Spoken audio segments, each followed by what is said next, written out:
We will never, you and I will never have to ever have that type of enduring faith that Greenflake had. Ever. Ever. We are not going to be giving our tithe and sweating and bleeding to build a temple and saying, I'm not going to get in there. Nope. Not us. We're getting in because we answered the questions. Greenflake answered the questions and he couldn't get in.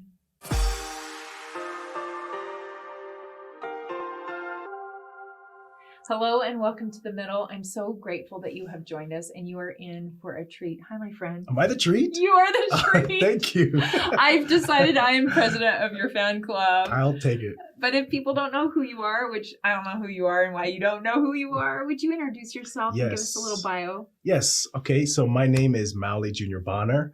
I guess I'm a film director now. Which you never thought? No. Prior to that, music. I develop pop artists. I get them ready for shows, tours. Camila Cabello. Yeah. Ariana Grande, Prince Royce, Kesha. Katy Perry. Yeah. Basically. Big names. The ones you hear on the radio, like, you know. And so it was an easy transition, though, working with pop artists and then working with actors. So. You are also part of the Bonner family. Yes. And I found out recently in another conversation we had that previous to the B1 celebration, the Bonner family were not a singing group. No. Even though individually you all have great music careers or you dabble in that area. Yeah. Prior to that, it was just singing competitions. We just competed against each other. It was just, we saw you as competition. Like, that was it, you know, and then we did one thing together for like my mom as a birthday gift. But prior to B1, it was more individual. And for those viewers that have not watched the B1 celebration and aren't a member of the Church of Jesus Christ of Latter-day Saints, you can find it on YouTube. You can find it on the church site. And I really love what came out of that celebration. But it was during that B1 celebration and being able to learn more about Black history in the church, things that I didn't know, that really, it changed me. It literally changed me, just made me want to dive in, learn more, and that's what I did. So you did dive in, and the more you read, you decided to start writing music because that's your first love, maybe. Yeah. And to try to frame all the feelings and things you were learning about Black history within the church and the context of that and the problematic nature of diving deep. At what point did you say there's more to this than just a really good music collection? It wasn't until I looked like a crazy person. So I had like all my papers laid out on the floor, everything I had written. I'm like, and I started putting things together. And then I was like, that's a scene. I'm like, I think that's a scene. And I was like, I think this is a movie, you know, and that wasn't my intent initially. Like you said, I was writing music just to help cope with what I was learning. So to help deal with reading some of the trauma that these early Black pioneers had to endure, I had to write music to help me get through it. Okay. So this isn't probably fair to say because you did such a deep dive. Do you recall what the first problematic story was that you were like, oh, I don't even know how to swallow what I just learned? Do you recall what that was? Yeah, it was enslaved. I didn't know that there were any enslaved pioneers. So that when I learned that, and so the way I saw it was not there were slaves that were, it was LDS members enslaved other LDS members. Like that's the way I saw it. And so it was just like, what? And so that was really the biggest thing that just really made me dive even deeper because I expected just to learn more people who were Black in the church, but not more history that I never heard about. Which is a perfect segue into then what came from that music writing to then there's a screenplay here, which is the Green Flake movie. But from the beginning, simply put, that Utah was a slave state for what, a decade? Yeah. Is that true? Yeah, 1852 to 1862. Yeah, I mean, some of those pieces of information, but you chose to hone in on specifically the story of Green Flake. Tell us a little bit about Green Flake. Well, Green Flake was a 19-year-old enslaved. Well, he was enslaved his whole life, but at 19 was when he was sent to trek across country. And so he was put in that vanguard group, that Mhm. advanced group that would lay down the land. And it wasn't until Brigham Young got ill at winter quarters that they were sent on to trek on. And Green Flake Was drove the the first. leader. Yeah, he drove the first wagon to what we know as Salt Lake City. So do you hear what what we just learned? Like the first person in that is leading this vanguard group is a slave. Yeah. And his name is Green Flake.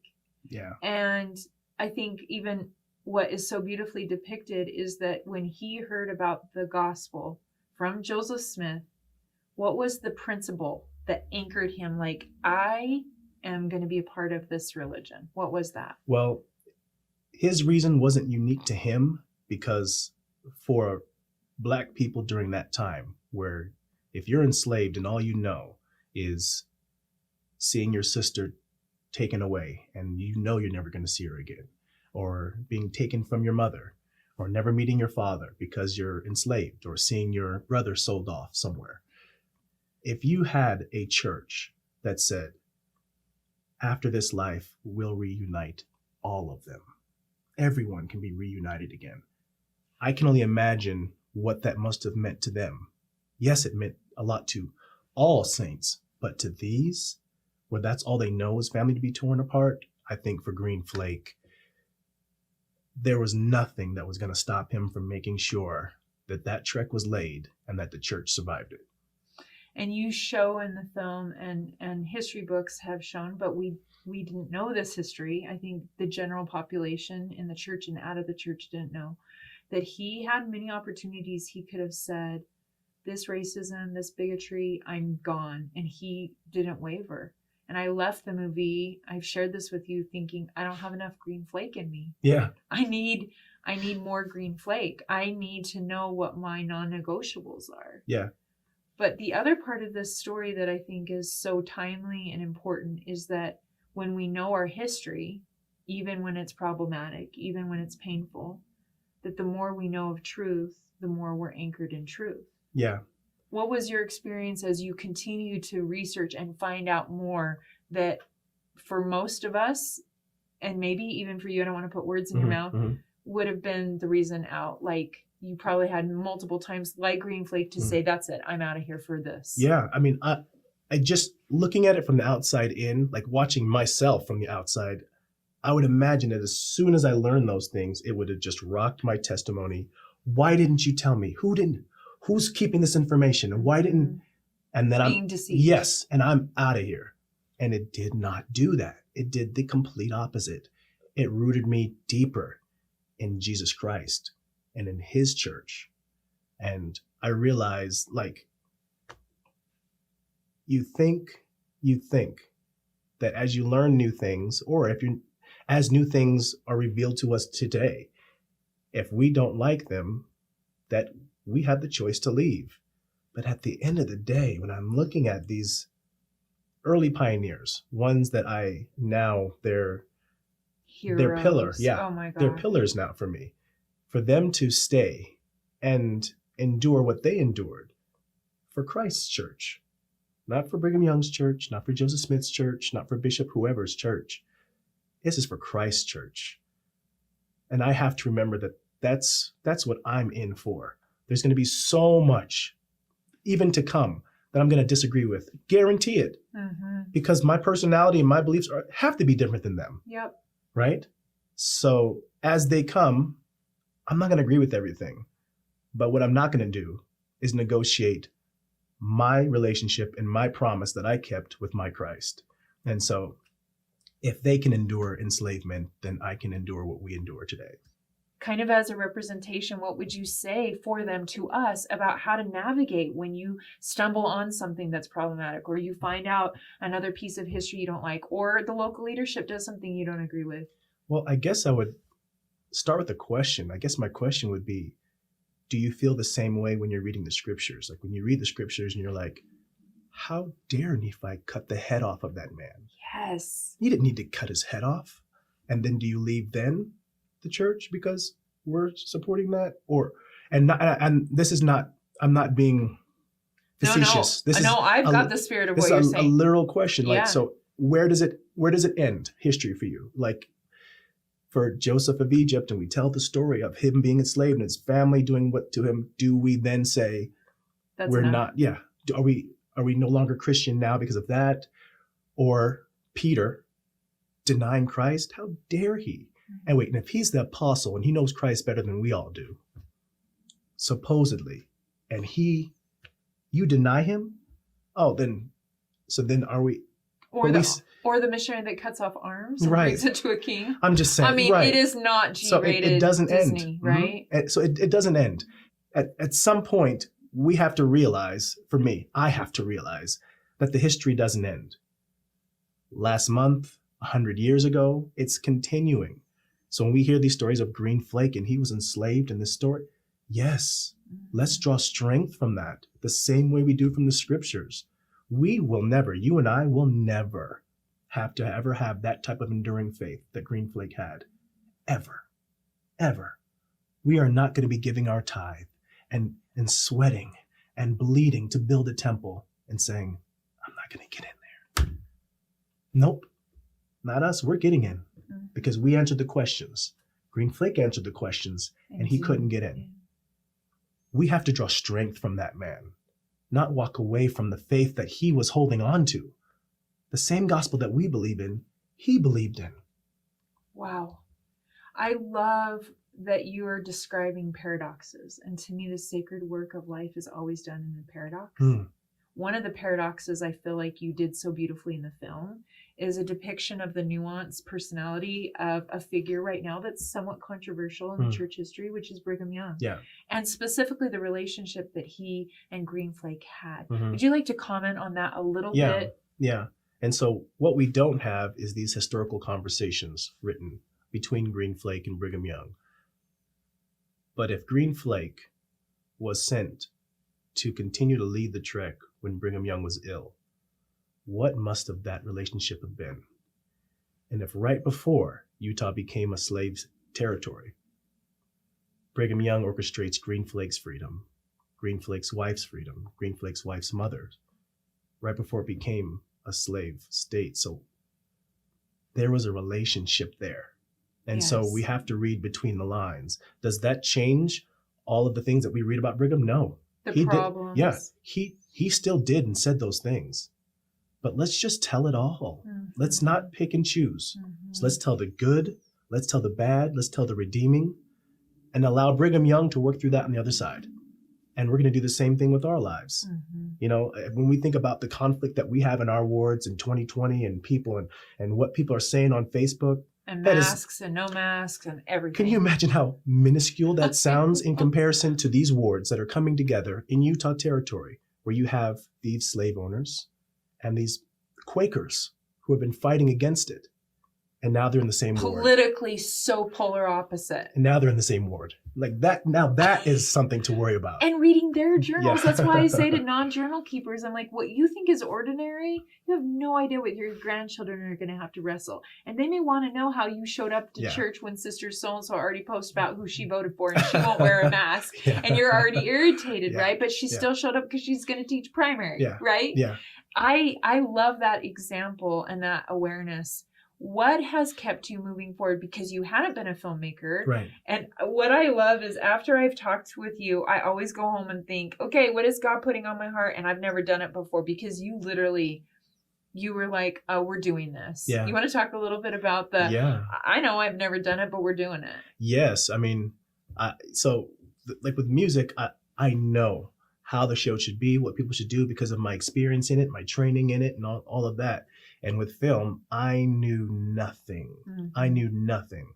And I think I told you the day before, I literally was Googling on YouTube. Yeah, on YouTube, because I just realized, oh my gosh, I'm the director. I have to say. Yes, I have to say action and cut. So I'm looking on you when to say action, when to say cut, so that when I get there, I know what to do. And there's always a YouTube video to tell you, right?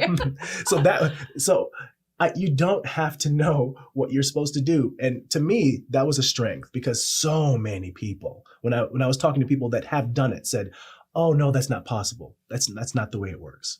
It's like, or they'd laugh and say, you just don't get it. And I said, I don't think you understand. I'm not asking you permission. I'm just asking you if you want to be a part of it. This is happening. So are you in or are you out? And more than not, the ones people said they're in. Well, your grace and your testimony is infectious. And so Thanks. as much as racism and a virus can spread, so can courage and faith. Yes. You know, so if you want to Yes. surround yourself with people that help you do the impossible, like have you as a friend, because you can't spend 5 minutes with you where it's not like, okay, fine, I'm just going to go do what God told me to do. I don't even know how to do it, but I'm doing it. Yeah. So, I mean, we could do 3 more episodes and you're always welcome to come back on the yellow couch. Thank you. To talk about the tough history, not just from a church perspective, but from American history perspective, right? Yeah. And racism. I think it's Alex Boyer that said, yeah, we're in the middle of something that's been going on 400 years, you know? He got a little... I can already hear his Yeah, voice. exactly. That's so right? funny. And it's true. It's like some of our middles go on forever. Mhm. Mhm. Tell us a little bit about, shed just a little bit more light as we go forward in Yeah. whatever our middles are in the future, because really the Green Flake movie is hopefully leading to a Mhm. monument, because there's no monument. Mhm. But like you said, there's more to come. There's more wrestle to come. There's more struggle to come. Mhm. Talk to me about what you know of Jesus that you didn't know before this. Yeah, well, what I've learned is that so I'll talk about my Okay. relationship. When I just act, then it's like now I've just unlocked God to do things that seemed impossible. When I just start moving, not just planning, but just start walking. And for me, my walking was running. I was just running full speed and knew like I'm going to run into a door, but I'm just going to go. And then the second before, boom, it just swings open. You know, so for example, we had no location, we had no crew, we had no equipment. And this is 3 weeks before we're about to film. Huh. And so within 3 weeks, we had the crew, we had the equipment, we had the location, we had everything. So these doors are just flying open. And anybody who knows film knows that those things take a lot of time and preparation. Mhm. And I realized that if God can trust me to act, then Yes. he'll give me the tools to use them, you know? Yes. But if we don't, then he's just waiting for us to do what we have to do. And the great thing is we have the ability to do whatever we want moving forward. Yes. So we learn the things, we heard about the history. Now what are we going to do about it? We're going to build the monument. There's no question about it. You know, and I hate to put pressure on people or make people uncomfortable, but I'm just going to speak the way I speak. Yeah. It's going to be on Temple Square. Well, I think you have to spiritually speak at first. You have to. it- That's the pattern of God of Yeah, creation, right? Yeah, it's going to be, and this is the place. There's going to be 2. Oh, good. I Because I know. don't think there needs to be just one. Yeah. And Yeah. so from this, And maybe winter quarters we could have a yeah. beginning I spot. mean, this is just the beginning. Right. And the reason why it's so important, it's not just because there isn't. It allows us to be able to say that we are appreciating all of our history and remembering all of those. When we think of our country, I love my nation. As crazy as we are, I'm not going anywhere. My ancestry spent their lives enslaved. I can't go past my great grandfather. He was enslaved. I can't go past that. I don't know which way to go. So when I'm leaving the country, no, because if I read in a book, I can learn about them. I can go and see monuments and see Martin Luther King and Harriet Tubman, all these people that contributed. And our church needs that. That's what's missing, because we don't have that to acknowledge a people that were oppressed and enslaved. Then it feels like it's misleading and you feel tricked. But if we can just put it out there and show them and tell their stories, then we can stay and feel like it's not a place where we're hiding anything, but we're celebrating everything. And then we're inspired to stay ourselves. Mhm. That's it. The more truth we know, the more truth we're in, Mhm. right? Mhm. So for those that haven't seen it, how can people find it? And then I want you to Yes. answer our question we always ask our guests. Okay. What is your manna? What do you gather strength from Mhm. on a daily basis for that 40-year wandering Yes. in yes. the wilderness that we're in the middle of? Yes. Okay. So how can they find the film? Mhm. Greenflakemovie.com. So what we're not doing right now is putting it in theaters, just because it's a lot of information and history, and it didn't feel right to drop it on folks and then send them home. As much as theaters want the film, because it won in Best Film in LA, Istanbul, London. It just did really great. But we're doing this for you, for the people. And we want to be able to heal through it and have a discussion afterwards and know how to take the next steps. Greenflakemovie.com. You can pick your night. It's limited, though. The screenings are limited. It's starting June 8th and 9th. And then from then on, it's every weekend for 2 months, Friday and Saturday. Choose your night, get a ticket, and your ticket is a donation. So when someone donates to the monument, that is their screening. And so nobody's making money from the film. It's all going towards the pioneers that gave everything. And you've given everything. You have family members that have given everything to do it. Yeah. But to your point, that's my manna. So what is my manna is when I can help someone realize their potential or give more than they thought they can give. That gives me that I am fueled to the max. When they don't have to be low, but they just have to be wanting.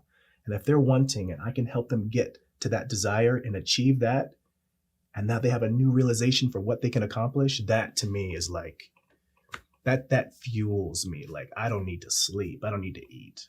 Yeah. This is why the first time I met you, I was like, he is a disciple of Jesus Christ. You just described exactly what a disciple is willing to say, I'm willing to help you forward and up. So, see, I was right. You just proved my point. I'm so grateful for you. I'm so grateful for the work and your courage. I'm so grateful for how my testimony will never be the same. Wow. After I had that first conversation, after watching the movie, I knew I can't give up. I can't give in. I can't get so offended that I don't go back. I can't read something in history that triggers me, because I do, and make an excuse. I can't unknow what I know. And I'm so grateful for that understanding now that I know is going to carry me through and our viewers through. Anything on your heart you want to say before we say goodbye? I want to say that if you were just hearing some of these things, and if they are hard, know that it's okay. It's okay that they're hard. And I don't want you to feel like, why wasn't I taught what? Take the step starting today. Now that you have this information, what more do you want to learn? And what can you do about it? That's all that we have control over, because we weren't there before. And we can't control who has the information to tell us. Who does the bishop? We don't know. But let's individually have ownership of our own walk with Christ. And so be well with this information. It's okay. We're going to do great things. That was perfect. I'm so glad I asked you. I can feel it. There's something else on his heart. Thank you, my brother. Yeah, absolutely. Sure love you. Absolutely. And thank you for joining us. Share this episode. Watch the movie. Donate. Yes. 2 monuments minimum. I know. Yeah, we're praying it. I'm getting greedy. Yeah, let's do it. And then 3, because I like odd numbers. It's better in design to have 3. Absolutely. And we'll see you again here on The Middle.